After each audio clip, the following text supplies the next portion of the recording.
5। ठीक है, अब क्या कर रहा है, 3 गुनी हो जाएगी, पहला ही से 3 गुनी है, तो हम 3 से किस में गुना करेंगे, पुत्र वाला में ना 3, तो ये इधर हो जाएगा x + 5 बराबर 3y और प्लस 5 दिया ही, इधर ले आते हैं इसको, x - 3y बराबर 15 - 5, तो x - 3y बराबर कितना हो जाएगा 10, समीकरण 2।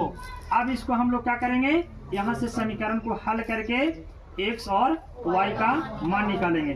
ठीक है, तो आगे देखो, किसी को दिक्कत, अब हम लोग क्या करते हैं, हल करते हैं। समीकरण एक ये है, x - 7y बराबर कितना -30 है।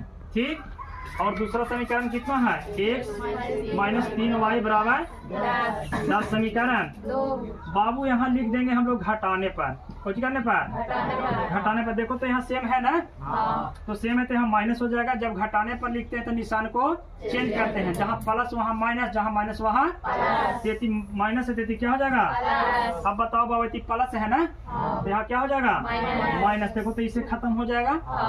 अब देखो यहाँ इसका काम कुछ देरी के लिए खत्म हो जाता है।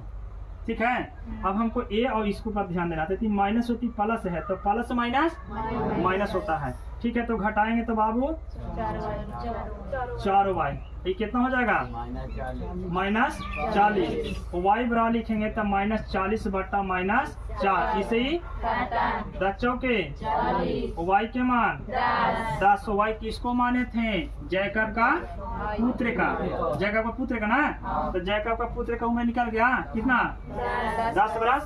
लेकिन हमको पूछ रहा है जैकब की आयु, किसका आयु, तो यहाँ लिखेंगे बाबू कि समीकरण 1 में y का मान रखने पर, y का मान रखने पर, तो समीकरण एक यही ना है, x - 7y बराबर -30, x का मान कितना है, नहीं है, -10 बराबर -30, तो 10 सत्ते 70 हो जाएगा बराबर -30, तो इधर देखो तो माइनस उधर जाएगा तो -30 और प्लस 70, x बराबर हो जाएगा 40, x बराबर, बताओ x किसको माना था तू लोग, जैकब की आयु माने थे ना, तो हमको पूछ रहा था जैकब की आयु ना, तो लिखेंगे आता है जैकब की वर्तमान आयु, वर्तमान आयु बराबर कितना 40 वर्ष। किसी को कोई दिक्कत, सबको समझ में आ गया, कोई दिक्कत, चलो ठीक है।